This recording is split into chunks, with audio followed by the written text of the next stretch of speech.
নিখিল যেবার মৌরিকে নিয়ে প্রথমে বাড়িতে এলো মনে আছে সমরেশ? নীলিমা বলেছিল যেন এক টুকরো পলাশ ডাঙা। সত্যি সত্যি ওই মৌরি আসার সঙ্গে সঙ্গে যেন পলাশ ডাঙাও আমাদের কলকাতার বাড়িতে। দাদা তোমরা জাস্ট 5 মিনিট সময় হবে? বৌদি প্লিজ ডোন্ট মাইন্ড। হ্যাঁ একটু কথা ছিল দাদার সাথে, জাস্ট 5 মিনিট। 5 মিনিট চল। আচ্ছা ঠিক আছে, প্লিজ কিছু মনে করো না তোমরা। আচ্ছা মনে করার কি আছে, যাও। Thank you. এসো দাদা। যা যা যা।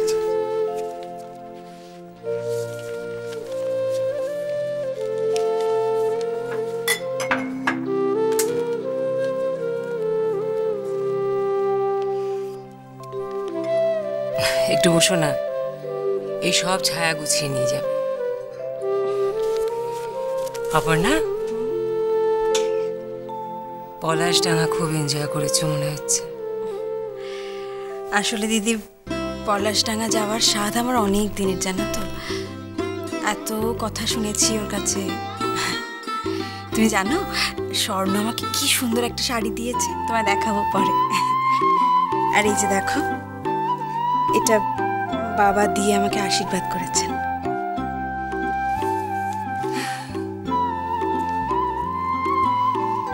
অপর্ণা, তোমার ভাগ্যটা সত্যি খুব ভালো।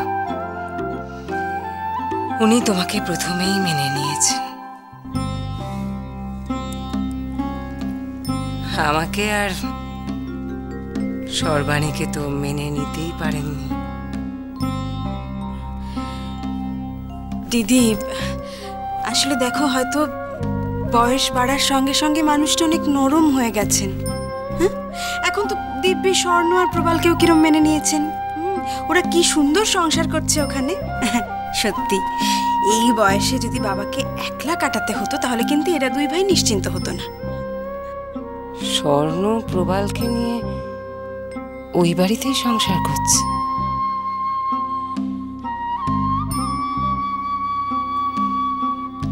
অথচ যত অশান্তি শুরু হয়েছিল ওই স্বর্ণর পালিয়ে গিয়ে বিয়ে করা নিয়ে।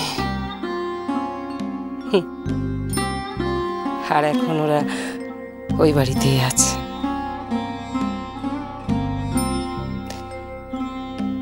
কথা আছে না, আমি দুধে মিশে যায় আটি খায় গড়াগড়ি।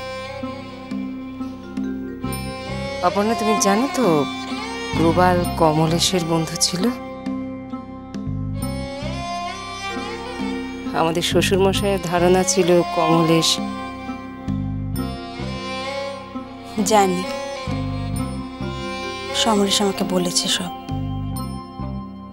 তাহলে নিশ্চয়ই এটাও জানো কমলেশ নির্দোষ ছিল।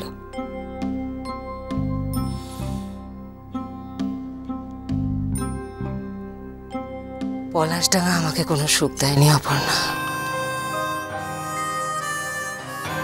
কিছু সুখ দেয়নি।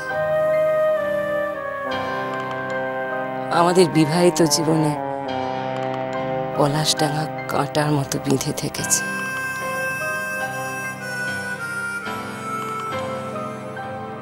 সবাই জানে আমি পলাশডাঙ্গা থেকে কমলেশকে দূরে সরিয়ে এনেছি।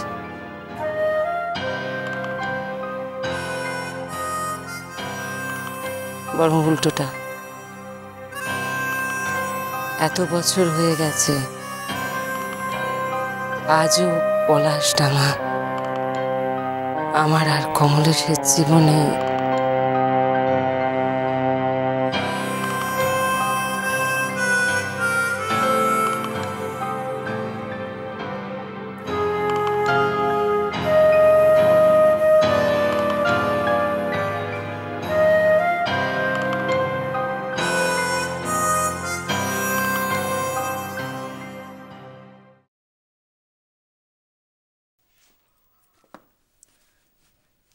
কি গো, কথা বলবেন আমার সাথে?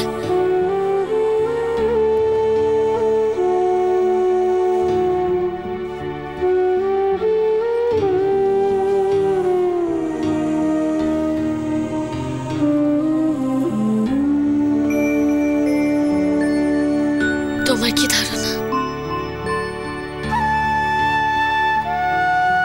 আমি ইচ্ছে করে তোমাকে তোমাকে দুঃখ দেওয়ার জন্য নিজের টাকায় নেকলেসটা কিনেছি।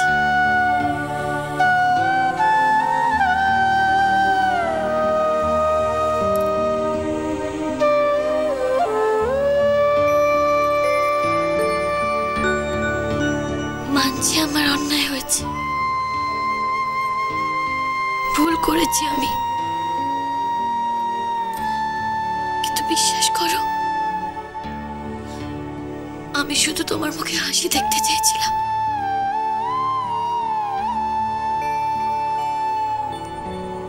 আমি জানি তুমি আমাকে কতটা ভালোবাসো, আর যাকে ভালোবাসো তার জন্য অনেক কিছু করতে ইচ্ছে করে, অনেক কিছু দিতে ইচ্ছে করে। সেদিন তোমার নেকলেসের দামটা শুনে মুখটা এতটুকু হয়ে গিয়েছিল, আমি লক্ষ্য করেছিলাম সেটা। তুমি চেয়েছিলে তো নেকলেসটা নিজের হাতে আমার গলায় পরিয়ে দিতে। কি গো বলো না গো, তাই তো? আর ব্যাংকে তো টাকাগুলো এমনি পড়েছিল। বেশ, দোষ করেছি, মস্ত বড় দোষ। আমি বুঝতে পারিনি গো তোমার এত খারাপ লাগবে। আমাকে যা ইচ্ছা শাস্তি দাও, কিন্তু দিদানের কোনো অন্যায় নেই, দিদানের কোনো দোষ নেই, সব দোষ আমার।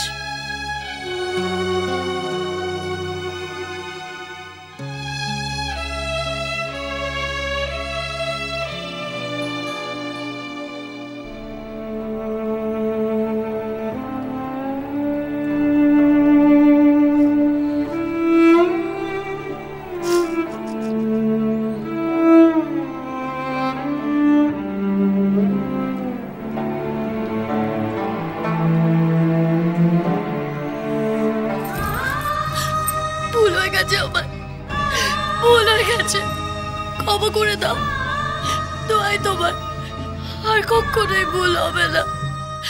লোকের ক্ষমা করে দাও আমাকে। আমাদের পথে টাকা পয়সা রবিবার কখনো আসতে দিও না তুমি। এবার যদি রাগ করে আমাকে ছেড়ে তুমি দূরে চলে যাও, আমি এবার সত্যি সত্যি মরে যাবো, আমি সত্যি সত্যি মরে যাবো।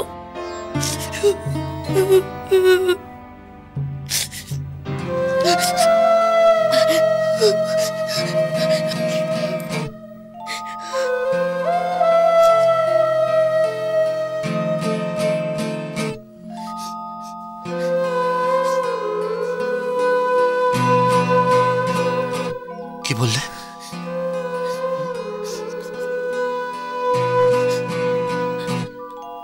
আমার সামনে তুমি মরে যাওয়ার কথা বলতে পারলে?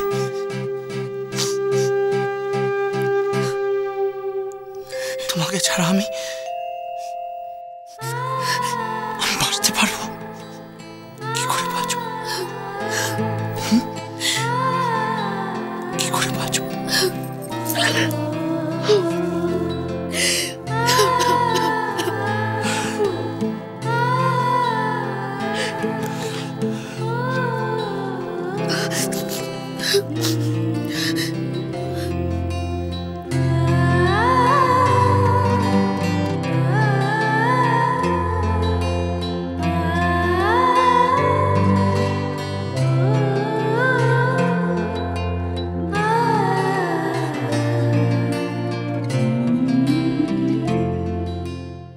তুমি আমার থেকে অনেক বেশি যোগ্য। কি বলছো তুমি? এইসব তুমি কি বলছো? যাকে ভালোবাসি তার অযোগ্য হওয়াটা যে কত বড় কষ্টের সেটা